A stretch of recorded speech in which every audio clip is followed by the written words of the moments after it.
Hi, I am Brent Feldman, and we are back with another episode of Mix and Matchbox. Today, I have Emeric Ernoult, and he is the founder and CEO of Agorapulse, and definitely looking forward to chatting here. Emeric, how are you doing? I'm doing great, Brent. Thank you for having me. I'm all excited about the conversation we're going to have. Absolutely, me too. Well, I'll jump right in with like a first question here, and by the way, I definitely noticed throughout your sort of resume, your LinkedIn profile, this isn't your first venture into a SaaS product, software as a service.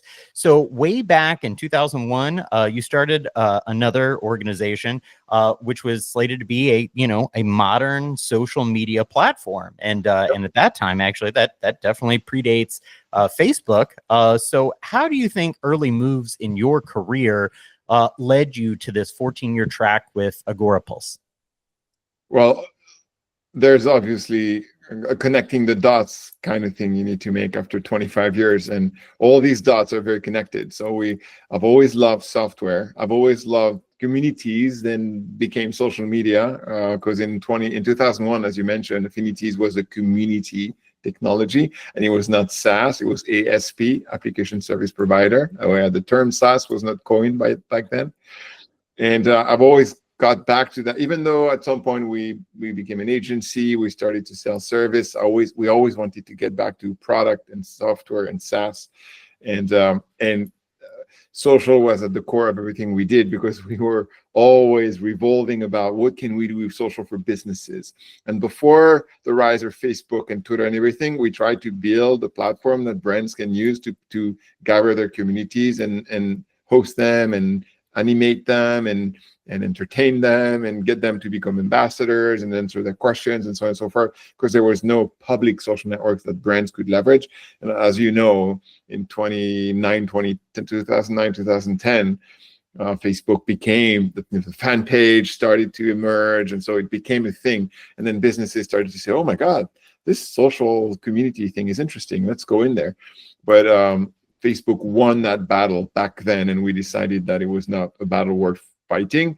That's why we decided to pivot from Affinities, trying to build your own community with our own software, into go on Facebook, and we're going to help you. Get more fans and engage with them and manage the engagement and measure the engagement. So that's how we pivoted from Affinities to Agorapulse in 2011. Wow. Well, that's neat. And it's definitely from that vantage point, hearing you tell that story, our company actually was working on Facebook fan pages and building custom pages within that, back in that time period, for the Energizer Bunny for Energizer, through another agency. And actually, so that's very weird to think back on that time. Maybe if we knew about the platform and had jumped on that, our whole company could have been a different place. But that's great. That's great to hear the history on that. You have been not only in the Bay Area, but are also currently in Paris, and you've done SaaS solutions, or software in these two different, sort of places. What are the market differences and cultural differences that are maybe different in how you approach things and how you have to get things off the ground? How do the two locations kind of differ for you as you've built things in both places? Yeah.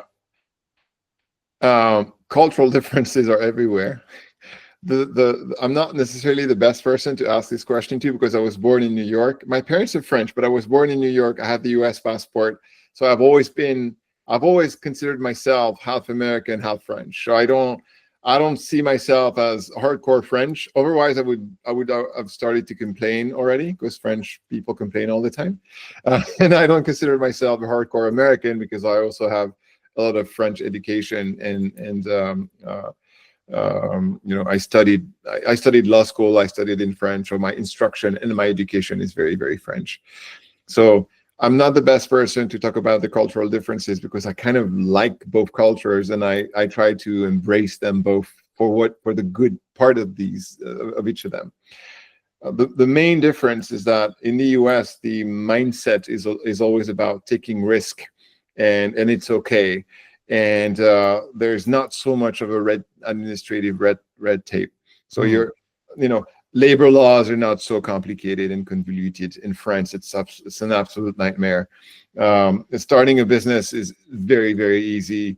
It's actually a second skin for a lot of young people. Say, oh, I'll start a business. For French people, for a very long time, starting a business was not the main thing, was not the first thing that came to mind. The first thing that came to mind is, I'm going to work for the government or something like that. I remember seeing that in the press 10 years ago, and I was like completely depressed. So those are the main differences between the French mentality and the American mentality. But things have evolved quite a bit. And if you think about San Francisco and France, there are much more French people now than like 10, 15 years ago when I got started, that are entrepreneurial, that want to build their own business, that want to be a freelancer, that don't want to work for an employer. And so things are starting to change really with the young generation, the Gen Z, and like they're really different from the generation that I witnessed 10, 15 years ago. So there's progress there. It may not look like progress for everybody here, but it does for me. And when you look at San Francisco, like things are much more, they're almost becoming like the French, like they want more time off, more vacation. They're more like socialists.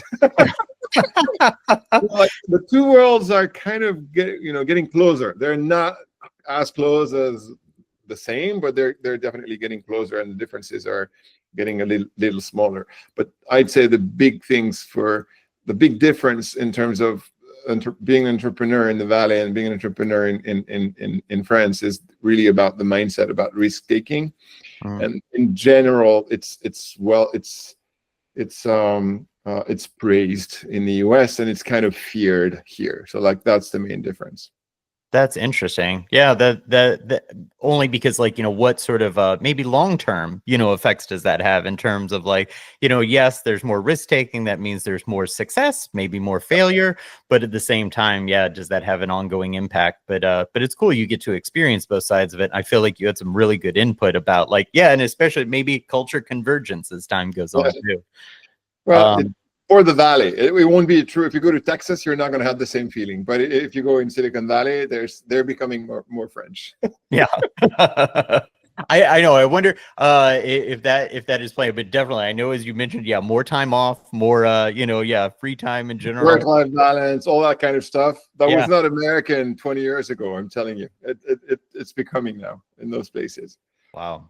Well, I guess maybe depending on the area of the world that you're in, what are sort of the hallmarks of a good business climate, that are, helpful for either culture or talent that makes a growing, business better? What helps contribute to a really good business climate, regardless of the environment you're in? Yeah, no red tape. Make all the admin stuff super easy, like everything online, click, credit card done, company registered, whatever. So that most Western countries have done a lot of efforts on that front, and now even in France, it's much easier. Like 20 years ago, it was a bunch of paperwork. It felt like endless. It was horrible. Now it's all online and it's much easier. The second thing I would say is a legal environment that doesn't make it super complex to hire people and fire people.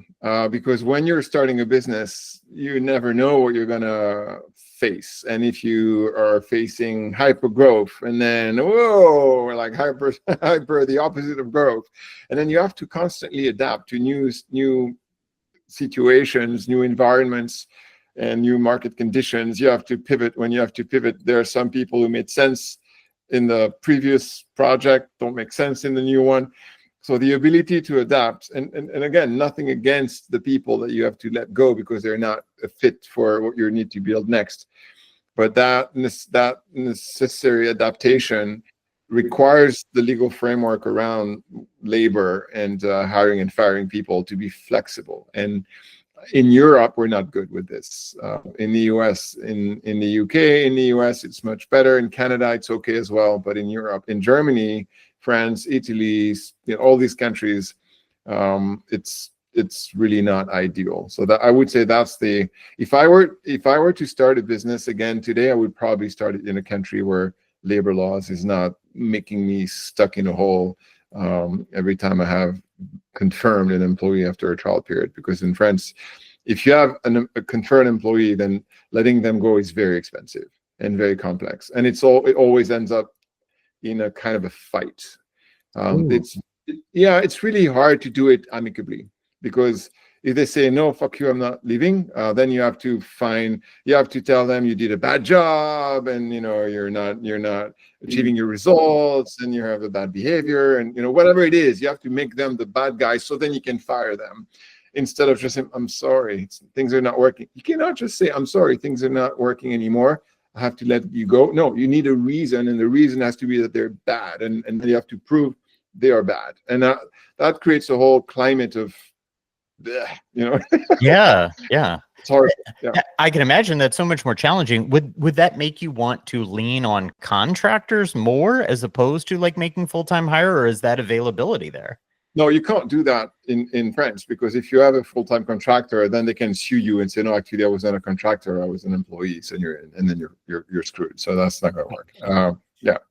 So you have to live with the labor laws that you have, and that's what it is. So wow, your legal background played a bigger role, I'm sure, in all of these things than you maybe originally. Yeah, it does help. It does help. But like Italy is even worse. In Italy, there are days where you can specifically let people go, and days of the week where you cannot. Like, think about this for a minute. I know for a North American, Canadian, or American, it's like, what the heck? It's crazy. Yeah, but that's the rule, and it just makes things much more complicated. And when you're an entrepreneur or a business leader, you don't need complications like that. You just need, these things needs to be simple. Oh, that is true. And I mean, like, I was speaking to another agency owner just the other day about, like the necessity sometimes of like, having to make tough decisions for, the people that you employ. And it's not a fun decision, but yeah, it's only exacerbated and made worse by the fact that, yeah, you'd have a whole bunch of red tape to get through in order to like have to make those decisions as a business owner. So I could see how that could be expressly challenging. And politicians are stupid, because they're coming from the assumption that we're doing it for fun, and we want to hurt people, so we need to protect the poor employees from the bad employers. Do you think we have fun firing people? Are you fucking crazy? Of course we don't have fun. It's a horrible thing to do. Every normal human being hates hurting another human being, or hurting their feelings, even that. So it's a silly thing. Wow. Imagine if that's what you had to do to get out of a relationship you were in. Yeah. Your girlfriend. Yeah. You're bad at this and you're bad at that. Now I have to leave you. I'm sure that happens too. Well, that probably happens. That didn't happen with mine when I had girlfriends, but that's good. Well, I guess I'm really interested in the fact that you've bootstrapped along the way, and you're a big proponent of like bootstrapping and building without funding. I'm a proud owner of a digital agency where taking on little to absolutely no debt was very important to me, because making sure you have a good financial projection, you're not worried about this debt that you're being saddled with. So doing that kind of work, and really trying to put things together without taking on funding, do you think it takes a different temperament of a person, either, more patience or something else, trying to build something without taking on funding, or do you think more people should have this mentality in general? Well, first of all, the reason I'm a big proponent of Bootstrap, it's not because I think Bootstrap is the best or the only way. Funny enough, I try to raise money because it's really hard to bootstrap a business when you have very limited resources, and you have to work 3 jobs and 7 days a week and no vacation and minimum wage for like many years. I did not necessarily enjoy that. If I had raised $1 million and had that to pay myself and have a little bit more comfort during all these years, I probably would have said yes. But the reality is that 99.99% of businesses do not raise money. It's only a super small fraction of businesses who raise money. These are the only ones we talk about. These are mostly the ones that get to unicorn status, but not only. Like, I'm not sure a company like MailChimp raised money, for example. There are a bunch of unicorns who did not raise money. I know a bunch of companies that are really, really large and make a ton of EBITDA and are very profitable and make hundreds of millions that didn't raise money. And there's no one path is good and one path is bad, but you have to be aware when if you're an entrepreneur at heart and your dream is to start your own business, if you put I have to raise VC money as a condition precedent to start your business, you're 99.99% going to fail. Do you really want that? No, you don't. So you want 99.99% chances to win, then don't put this as a necessity. So try to build a business that does not require raising funds. Of course, if you have an amazing idea and you have an amazing co-founder who is an expert in, natural language processing or machine learning, like super hardcore tech from whatever that people want to invest for AI or whatever, and capital will help you boost and then sure, it makes total sense. But like if you take your business or even my business when I started in 2012, it was already too late. It was already not excited anymore for the VCs. Oh, social media, 2012, it's already been there, done that, it's finished. If you start a CRM software today, nobody wants to invest in you. How many CRM are there on the market? 100, 200, like really? But there may be a niche where there's no good CRM for that niche, and maybe there is a use case for that. So again, I think finding the right co-founder or co-founders so you have all the necessary skills to build a business around the co-founder table is much less risky than trying to find VC money and build a business only with the money. So that's why I'm so passionate about it, because it's allowing more people to build their business. Because if they remove that constraint, I have to raise money, that constraint goes away, then I just have to find the right skills as my co-founders and convince them that the business is going to be worth doing. At least you can build something without an external validation. Yeah, absolutely. That's really helpful. And actually it kind of, walks into the next question just a little bit about, what are the ingredients to make, bootstrapping either easier or, make it more possible. I love the idea of, and especially the comment about having the right business partners in the situation. Certainly, me starting this with my business partner, I think, also made this, my company possible. So yeah, and we were able to contribute our own labor and brain power to it. So are there any other things, you've already touched on business climate to where, hiring and firing, but are there any other things that you feel like besides, having a good partnership lead to, a strong bootstrapping effort? I can tell you what helped me, but it's not necessarily going to help a lot of people because I was a business lawyer and I had very high profile clients who were investing in businesses. When I left the law firm, I had a pretty good network of rich business angels, potential business angels. And they did invest like 100K in my first venture. And then some of them invested 300K again in 2009 in a second attempt to make that first venture work. And that helped. I don't consider that VC money, because if you tell I raise money and you say how much, 200K, so it's not raising money. It's friends and family basically, and they're still friends as of today.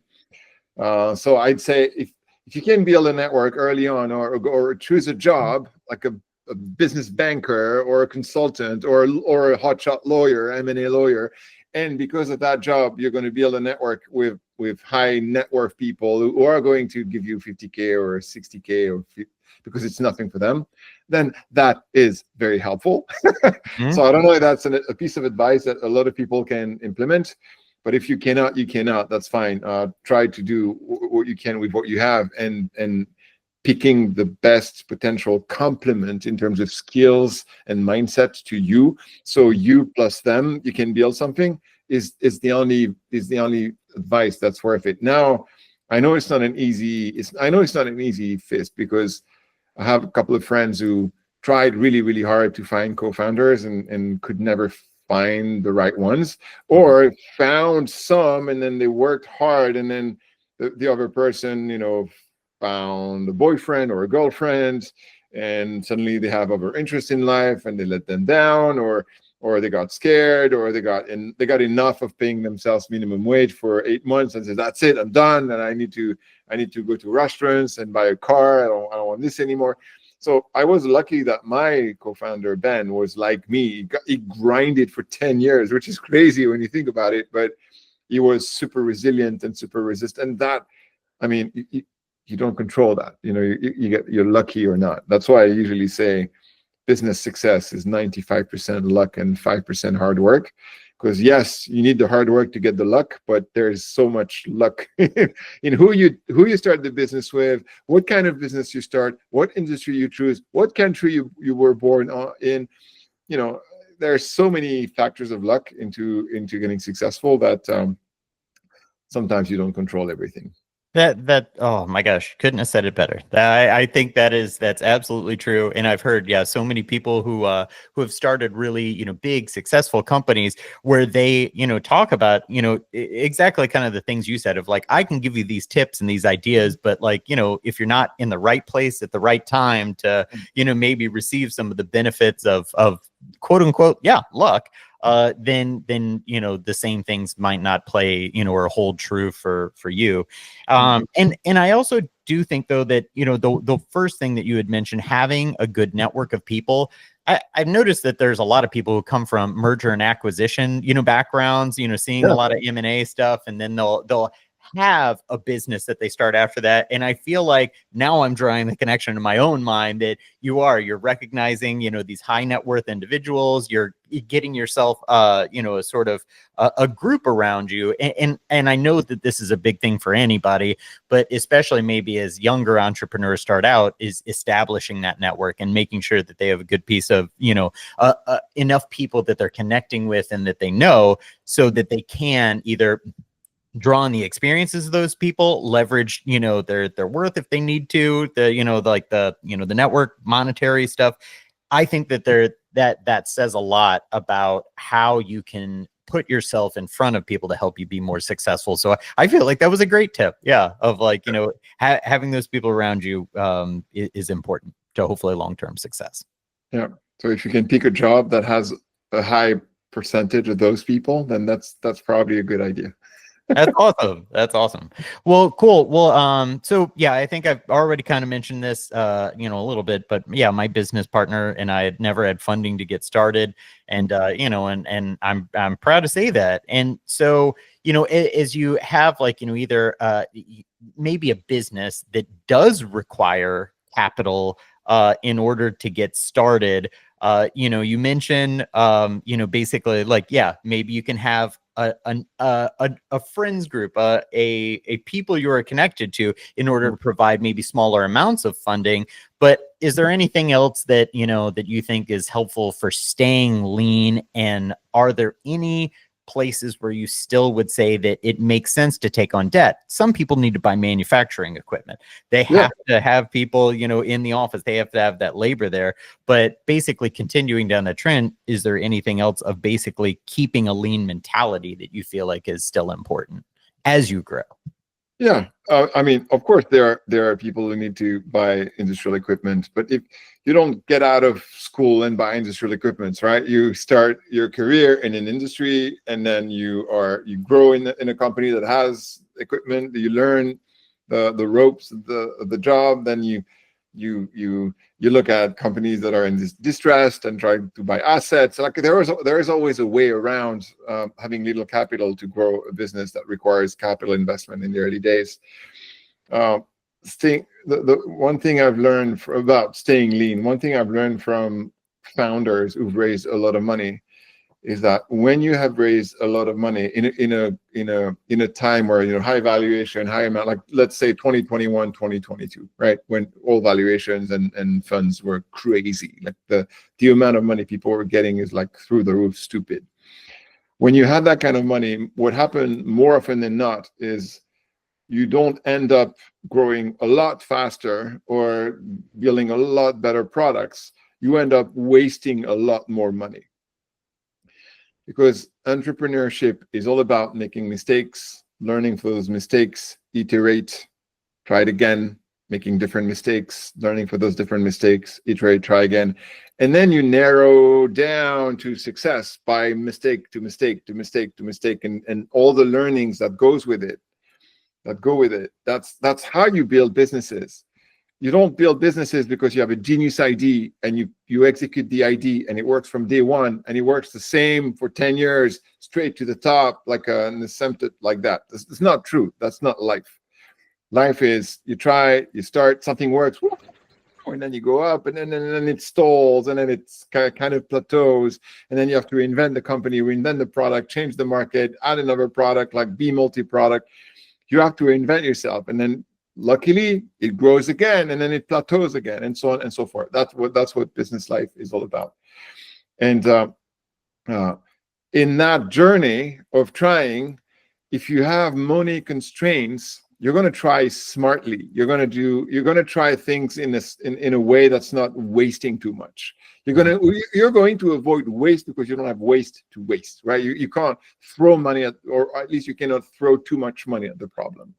And I think that's what makes a big difference between people who have raised a ton of money and people who have not raised money and are using, like us, we're using our own we're using our own EBITDA from the previous years to fund our new experiments, to buy companies, to do all these kind of things.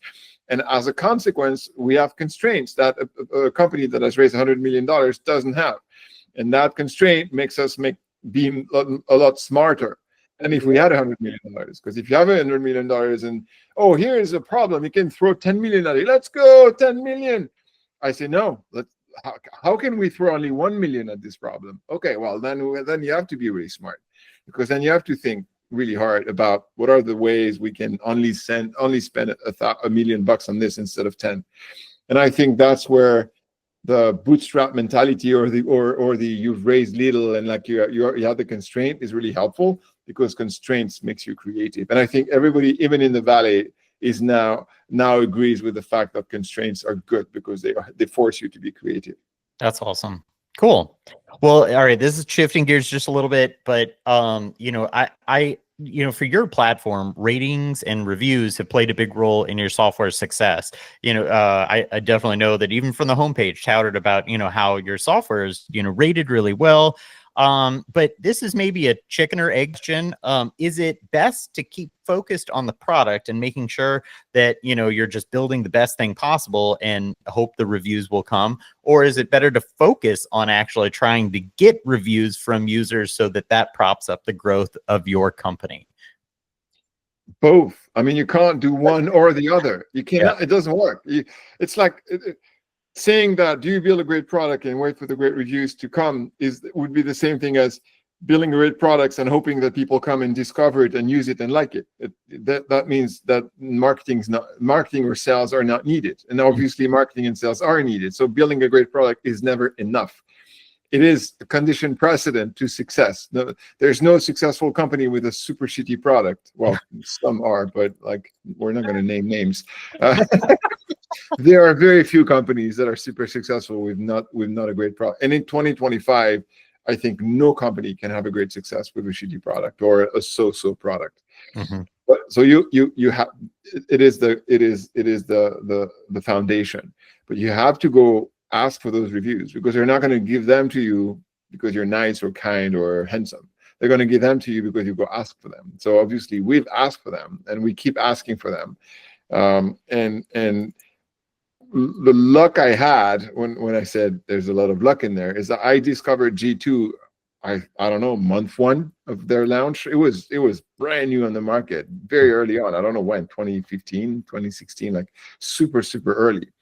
And I was the first piece of software in my industry to say, oh, that's interesting. It looks like Gartner, but for people like me, because I had obviously no access to Gartner, no access to a quadrant. And I thought, oh, if I own this, then I'm going to look good. And so I invested a lot in getting reviews. And for like a year or two, we were the only one up and to the right on that quadrant, and we looked amazing. So and then obviously we kept investing, and we remained well ranked, and we're actually ranking on top of all the big players in the space, which is quite funny. That is great. But it's a combination of both. Like you have to have a great product, but you also have to go ask for them. You can't just expect that they're going to come to you. Same customers are not going to come to you. You have to go grab them and make them discover you and like you. Absolutely. Well, as you grow and develop this platform, how do you see integrating, as every single, software, company out there right now is trying to bolt on AI to their platform? How do you see this integration maybe potentially playing out in your platform? Because people do it a variety of ways. You can see some as being less fruitful and impactful or even necessary as they do. But yeah, how do you see building AI into your platform? There definitely has been a lot of hype around AI, and it's justified hype because it's quite interesting what you can do with that. And it's only the beginning. Like what we see today is nothing compared to what we'll have in 10 years. I'm like, so, I know I'm not impatient to be in 10 years because I don't want to be 10 years older, but I'd like to see what's going to happen in 10 years and not be 10 years older. So there are industries where AI is completely disrupting the industry. Let's take translation industry. Like what do you do when you need a translation today? You go in ChatGPT and say, please translate that in German, in French, in English, whatever, in Italian, and it's an 85%, 90% okay translation. So like everything translation related is dead basically because AI is doing it. Companies that do, I remember companies that were creating content for SEO purposes and that kind of product, that kind of service. It's also dead because you can ask, here's an article, do 10 versions of that with the same keywords and So there are industries where AI is disrupting the industry. In our industry, it cannot disrupt the industry because in order to provide the service that we provide, you need to connect to all these different APIs and maintain those connections that are super unstable and very complex to manage and to maintain. And AI cannot do that. You need coders to build them and maintain them. But what AI can do is copilot, like help the work that's being done to be present on social, respond on social, analyze social, and so on and so forth, be done in like 10x the speed. And that's where AI is going to change the game. Like in 2 years, our customers are going to get to our platform, and probably our competition, they're going to do the same because everybody's doing the same things. And basically the tool is going to tell them, okay, today we advise you post this because this topic resonates really well with your audience, and we noticed that you just published a blog post on that topic, and so we summarized it for you, and here's the perfect post. Or we created a video for you, and here's you can post it from there. And that's the kind of stuff it's going. Oh, okay, it's going to basically guide you through. This is what you should do. Yeah, you had 10 messages out of those 10 only to really need you. I propose to reply to the 8 others. These, are you okay? Yes. Boom, bam, bam, bam. Replied. For those 2, this is my proposal, but I'm not sure. What would you change? You want me to be more friendly, or I couldn't find the product in the backlog, whatever. It's basically gonna be your executive assistant asking you, what do you want me to do? That's definitely where it's going to end up. And when you look at analyzing and analytics and all that stuff, it's basically going to tell you, these are the 5 things you need to know about your performance on Instagram last week and Facebook and Twitter. And this is what you should do about it. And at the end of the day, they're going to do what they're doing today in 1/10 of the time, and that's going to be the revolution. But it's not only going to be for social media. It's going to be for CRM and sales and outbound and everything, and content creation. It's going to be everywhere. Wow. What do you think we'll do with all that time we get back? You know what? Us human beings, we're really good at just doing more. Like, oh, we'll do more. We'll build more businesses. We'll do more ads. We'll do more content. Don't you ever feel that your days only have 24 hours, and that's a shame because there's so much you'd like to do while you will do those things. You will every day. Yep. Yeah. Yep. I've experienced going on a long vacation, and you get bored very, very fast. I know anything that happens to be like, coming up on 2 weeks, sometimes I'm like, wow, I feel like I've been away forever and I've got so many things that I want to do. And yeah, either that means that I'm not able to shut it off and I can't, actually like stop thinking. But I also find there's so much fun and there's so much that we can do as people. So like, yeah, if you take all your time resting, how can you do all those cool things that you have in your mind? So yeah. 2 weeks is my max as well. Yeah. Well, as I guess from a brand standpoint, how do you think, organic social media now still plays a role for brands versus paid, when it seems like, visibility on organic is basically, it can be really, really challenging for people to get views. Does organic social media still really matter as much, or is basically the entire game paid now? Yeah, well, I think you can still put a little bit of money behind organic to make sure that it gets more visibility. When I look at organic, I also look at what's your tone of voice, how do you present yourself to the world when someone is interested into your brand and they start checking your social profiles. What do they see, and will they see something that you're proud of? And you want them to see, to kind of validate that, yeah, I really want to work with that brand. Funny enough, I checked the Instagram profile of someone I knew that moved to a new career and is selling his services now as photograph in Asia. And I checked his Instagram, and it was a beautiful Instagram with amazing pictures and videos. And I thought, this guy is selling his services to resorts in Southeast Asia.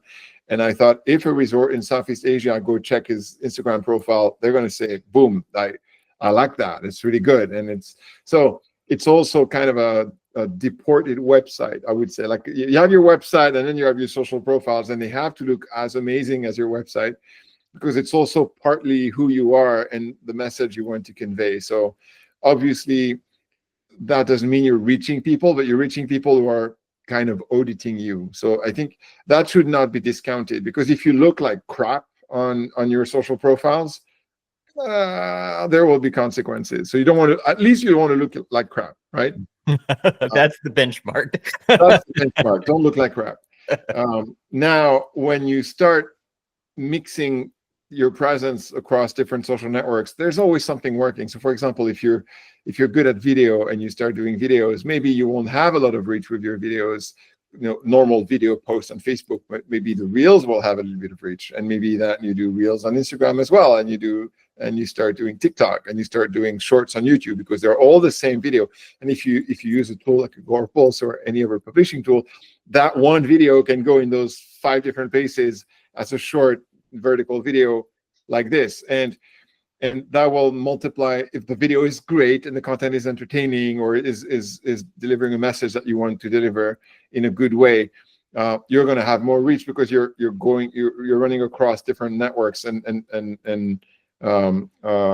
connecting with different audiences. So try new things, expand your network. If there's no effort, i.e. you're posting a vertical video in 5 different places, there's no effort. It's the same amount of time. So if it's easy for you to say, what can I do by spreading my content a little bit wider, and trying to leverage those new networks, those new format, those new, like, you go on LinkedIn now and you do carousel, they work really, really well. Okay, let's try carousel, and suddenly you get 5x more. So it's what's difficult is a constant change and evolution, and you have to constantly adapt and do new things and rearrange your content and your content strategy so it can fit with those new formats.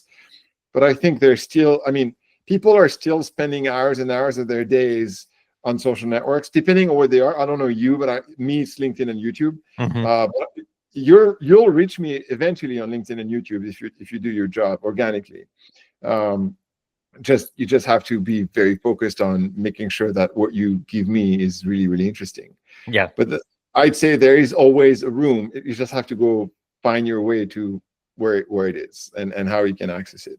That's cool. Yeah. Just the same. I spent a lot of time on LinkedIn and YouTube, and actually way more time on YouTube than I used to spend in the past. And I feel like that's Oh, their algorithm, it's getting me. Horrible. It's like everybody's like TikTok now. They're all sucking the life out of you. Yeah, I know. Well, so in terms of like, ROI, because ROI is like, extraordinarily important to prove at the end of the day, whether this is a business using it for their own cases, making sure that they aren't spending money where it's not, providing actual value or return. Like it's interesting because, it's hard to track everything. And I feel like, that is something that can be difficult, but also, there's externalities. Like sometimes brands are paying influencers too for their posts that they do on behalf of their brand. What I guess is your kind of thought on approach for trying to capture that ROI of social media and engagement? Yeah, well, first of all, creating and measuring the ROI of what you do on social networks was the reason we created Agorapulse in 2011. Our homepage in 2011 said this: we were Facebook only at the time. Your Facebook fans aren't worth anything unless you know who they are. And what we were offering at the time is a way to uncover who those fans were, giving you their emails and through contests and promotions and connecting the dots and so on and so forth. This is not possible anymore because of the way Facebook has evolved and Meta has evolved into how they deliver the IDs and user IDs, and now it's hashed IDs. You cannot connect someone who run a Facebook app and comment on your page. But back then you could do that.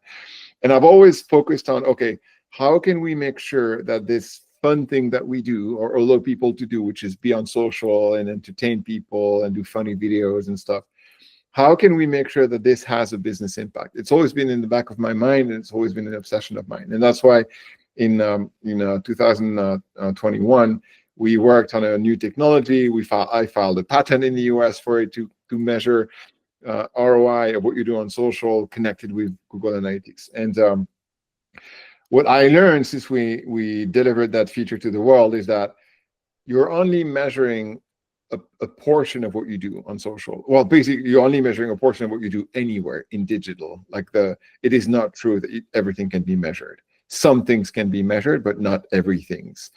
And it's even more true in social because it's their own world, it's their own platform and technology. You don't control them, so you cannot track everything. When things happen on your website, you can actually track everything. And even there, you cannot. Even there, we are having issues all the time, and my RevOps people are pulling their hair off. Oh my God, we didn't track this. The UTM were broken, whatever. So what we build is only, like in many things in digital, is only going to track what I call the tip of the iceberg. You're only going to see the tip of the iceberg. Like think you're on a boat in the North Sea and you see iceberg. Oh, there's an iceberg on the right. Let's avoid it. Well, in that case, you actually want to run into it because the iceberg means success. But measuring the tips is sometimes seen as not worth it because it's small, right? The huge, big, fat iceberg is underneath the surface. So the main marketing results is not measurable because you can only measure the tip. And I hear a lot of people say, oh, it's not worth measuring. You shouldn't be measuring. Don't measure. Like, look at engagement. Look at things that are telling you your content is successful on the surface, but not underneath the surface. My take on that is the opposite. I think you should be measuring tips.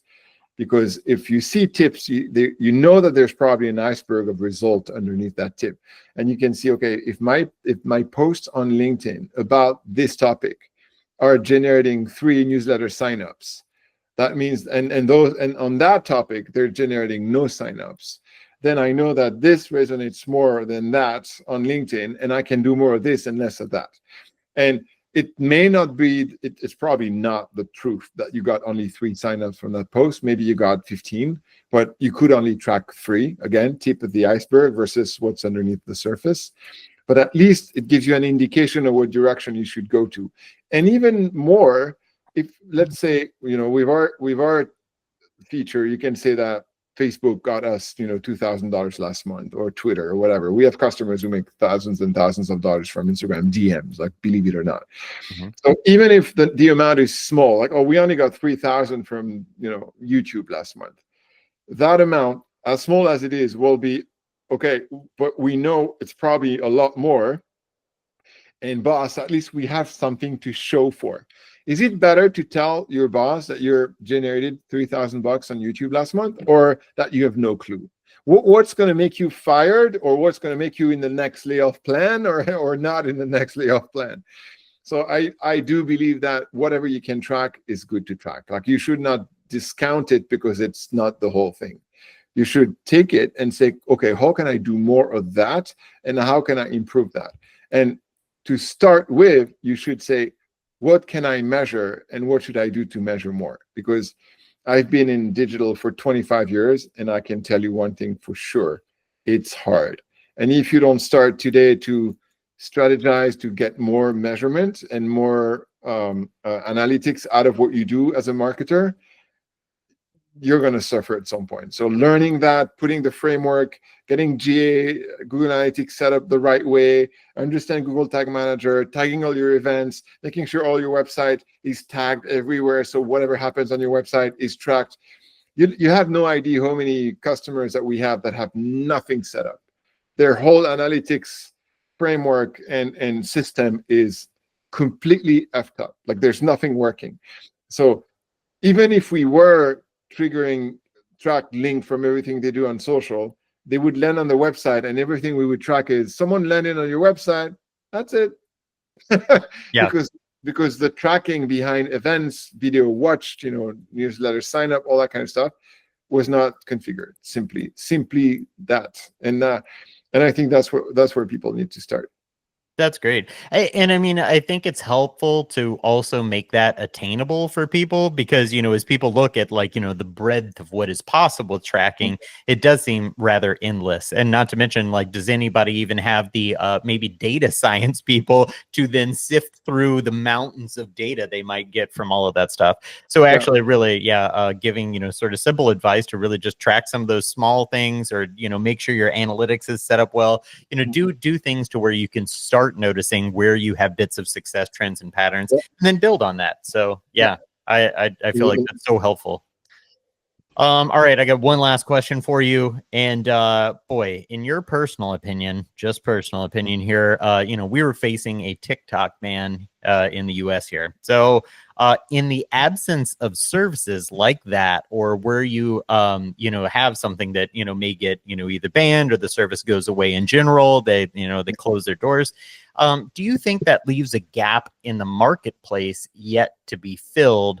Or was there really anything distinctly unique about it?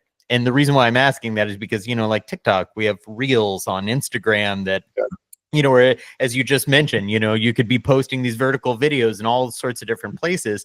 So, like, is TikTok in and of itself unique and beneficial, or would people actually miss it, or would they just go to the other places? That's a tricky question. Is it unique and beneficial? We're a TikTok partner, so the only thing I can say is they are unique and beneficial. Okay. I mean, let's take the theoretical example where TikTok was banned in the US, and American people who are on TikTok had to find another way to consume entertaining videos.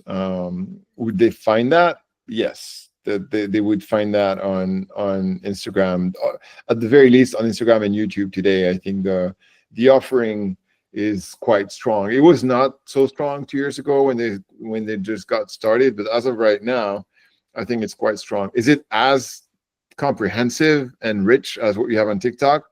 Nope. But what would they do? Like, if it's banned, it's banned, unless you use a VPN and you try to do it from another country. I don't know. But I think the uniqueness of TikTok is the amount of creators that invest in TikTok. But I have a feeling, maybe my feeling is not backed by data. It's just backed by what I'm seeing.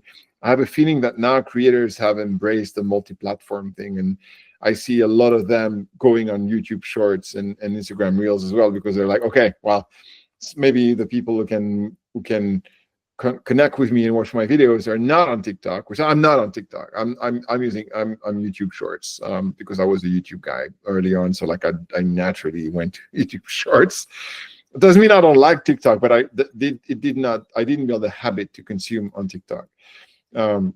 So those creators, if they want to reach me, they have to do YouTube Shorts as well.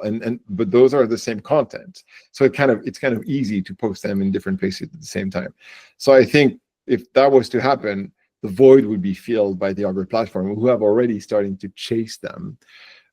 What probably would take a little bit of time is for all the creators to migrate and try to put their content up there. But we've lost a couple of networks like Meerkat. Remember Meerkat? Oh yeah, definitely. There was the Google Plus, Yeah, Google Plus. Do you miss Google Plus? Until you asked that question, it had to pop into my mind right there for me to even remember it existed. And there was another short video, Vine. You remember Vine? Oh yeah, but that was actually I feel like Vine had a place, and now I feel like that is kind of like TikTok in a way of like very. But I love the fact that it was expressly short form content. It had to be short. Yeah, that's super short. I think other platforms would fill that void. There would be a miss for a while, but then as we just laughed about it, then you get used to it and then you move on, and then so. I hope there wouldn't be no ban because it's a great company and there are a lot of people enjoying consuming their content and the content that they distribute. But if it were to happen, I'm pretty sure we would adapt and move on. Yeah, cool. Well, I appreciate your opinion on that, and seriously, I appreciate all the answers, everything. This has been a great conversation. So, Emeric, seriously, thank you so much for being on the podcast and sharing your thoughts and expertise. You're welcome, Brent. Have a great weekend. Absolutely. You too. Well, this has been another episode of Mix and Matchbox. I am your host, Brent Feldman. We will be back soon with more content. Please like and subscribe. Thank you.